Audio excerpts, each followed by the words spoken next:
Hi, everybody. Welcome to the Presentation Hell podcast. We're here today on January 25th at Embark Collective at Startup of the Year, where 100 startup companies are showing their wares. They're telling us the future of business and things that are going on. All these CEOs coming through the door are presenting today. And if their presentation is great, they could be millionaires walking out the door. If it's not, we all know how you feel when you walk away from a bad presentation. So today, I'd like to introduce you to April Caldwell. April is the CEO and founder of FayVen, and she's competing today, and she's preparing for her presentation in an hour, so it's really important. So April, tell us a little bit about yourself. Hi, my name is April Caldwell, like you said. I am an Embark member here. Actually, I'm not presenting today, but I am here to take part in all the Startup of the Year activities. So I'm very just excited to see all the hustle and bustle going on today. Go ahead. So I understand you're here to watch it because you're attracted to it. Yes. Have you won other awards and things like that in this arena, so to speak? I have, yes. Actually, I just won St. Pete Pitch Night on December 1st last year. And that was a really incredible night where I pitched against 4 other women-owned businesses in St. Petersburg, Florida. And believe it or not, I won first place, which was a surprise to me, but it shouldn't have been because I've had a lot of practice recently. We just finished the Tech Women Rising cohort with Tampa Bay Wave, and I had a lot of pitch practice while I was there. So maybe I shouldn't have been so surprised, but it was definitely an amazing night and definitely super humbling to be pitching against such wonderful women-owned businesses. So tell us a little bit about the pitch and presentation, because that's what it's here. What are the components that make the FayVen presentation wonderful? What are the things that made you concerned, kept you up at night or what made it great and what made it challenging? Yeah, so I've had a lot of iterations of my pitch deck, starting from 2018 till now. And when I first started out, I was doing PowerPoint. It wasn't great. I had a color scheme that just was kind of one of the templates that was there. And since I didn't really know what I was doing, I was just pitching and seeing if I could get feedback on what professionals thought. And at some point, they were like, let's get you in touch with an actual professional and get them to design your pitch deck and help you out. And from there, we've just used that sort of template from when they helped us to finalize what we have now, which is 100 times better than what we started with. So show us a little bit about it. Give us the 90-second pitch right now. How do sum it up, lay it on us, Okay. Make our audience love you? Yeah, so I used to sell popcorn, and that was my first company, The Princess and the Popper, which I think is a cute name. That's nice. But we had such a hard time finding locations to sell our popcorn. This is out of Austin, Texas. And so we would go around to local businesses and ask if we could set up shop in front of their storefronts. And we always got a resounding yes. And I thought, well, where is the app or the website that you go to find places that are willing to host you to rent space? And never had an answer. So at some point, I just decided it was going to be me.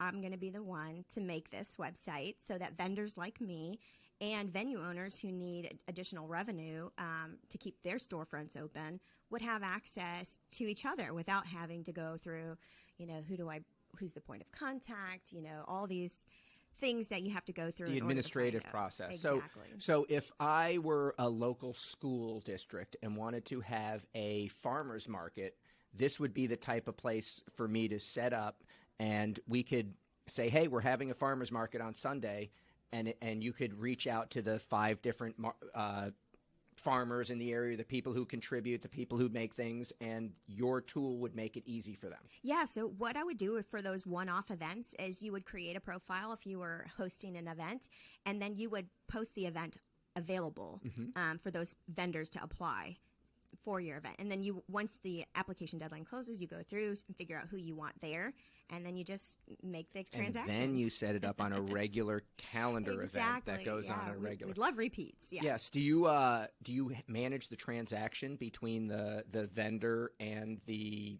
host, if you will? Yeah, that's so we're still trying to figure all that out. But yes, that's the idea, is that they'll go through our website to book the event space, and then the transaction will take place on the website. So we will take a percentage of whatever the booking fee is. So it's almost it's a little bit Airbnb for small times events. That's Airbnb right. for small business. Right. That's wonderful. That's wonderful. You hit the nail on the head.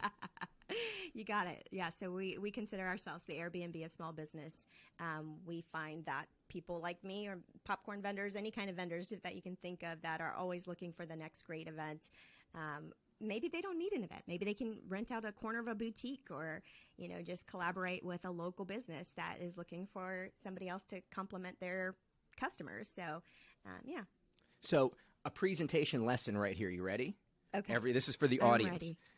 ready. Does everyone see what April just did to me? She started her presentation with a piece of popcorn. Everyone eats popcorn. She recognized and resonated with me. I thought of eating it. Led it to the farmers market event, which I've been to. We now have commonality. I'm buying in. I'm understanding what's going on. She pointed out the transaction, the logic between the business, how I'm going to pay money through it, and got it to the end where I finally understood what it was, and I delivered your final name without you telling me to say it, and you were able to stand up and do it. Yep. That is classic presentation structure. How to, Dale Carnegie would say, win friends, influence people, but we present all the time. You weren't planning on sitting here and doing a presentation, but what you just did was wonderful. Well, I thank you for that, Thank and I you. hope all the audience thanks you for that, because little things like that make a difference. Well, I appreciate that. Yeah, it's definitely taken a long time of figuring out our 90-second sort of pitch, but and that's not really the official 90-second one, but it was good to just kinda remember, get you an there. official pitch is what someone understands. Exactly. And if they understand it, it doesn't matter if it's a 3-year-old child telling you or someone who dropped a rock on your foot and you finally understood it, then it's good.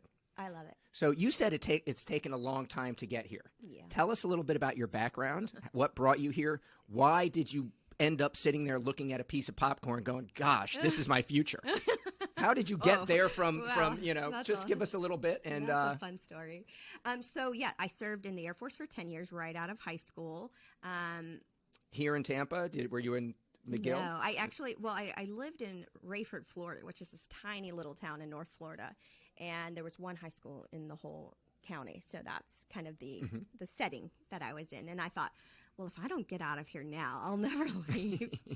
And so I just signed away my life for, the next however many years. I was able to live in really cool places like Colorado Springs and Germany and San Angelo, Texas, which, even though it's a very small town, it was a fun thing for a young single girl back in the day. So then I married my husband and moved to California, Northern California, after he retired from the Air Force, because he was also active duty Air Force. We decided Austin, Texas was the place to go. And it really was. We didn't really have much experience. We had visited maybe once or twice before.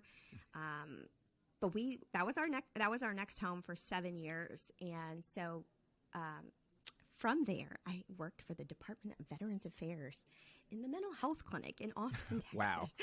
And Talk about a challenge. So fun, yeah. It was actually very fulfilling. However, it was incredibly stressful.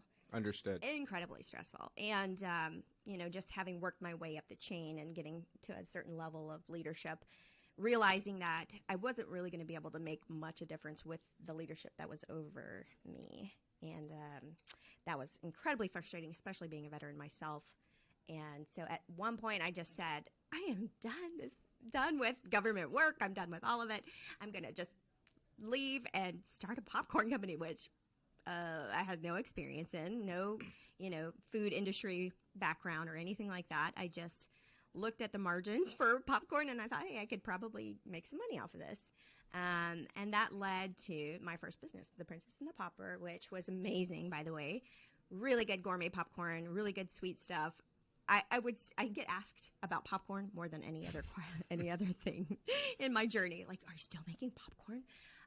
Well, you had me at popcorn, so that was a wonderful connection at the beginning. That's what I liked about it, the way you said it. So if I start this popcorn back again, I better have a long list of orders ready to go.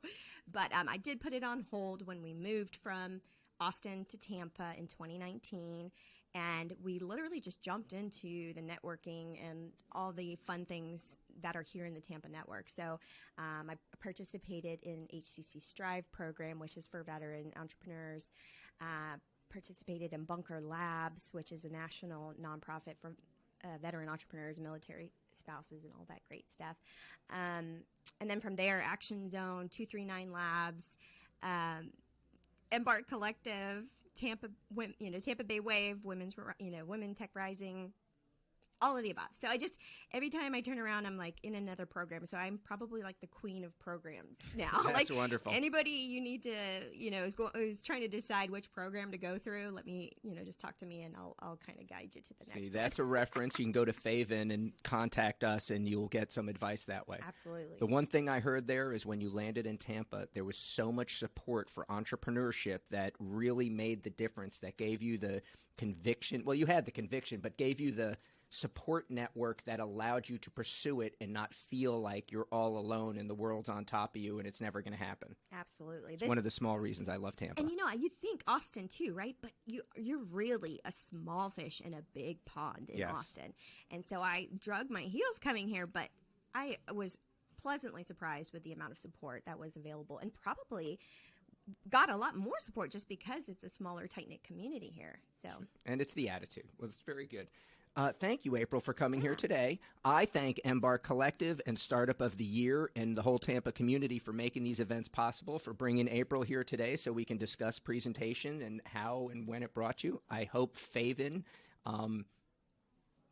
people say I hope you get funded, but I hope you get 1 billion clients. Amen. I'm on the other side of it. You don't have to pay back clients. You have to pay back investors. You're absolutely right. And that's important. So, again, thank you for coming out for Presentation Hell today, and we'll talk to you in the future. Thanks for having me.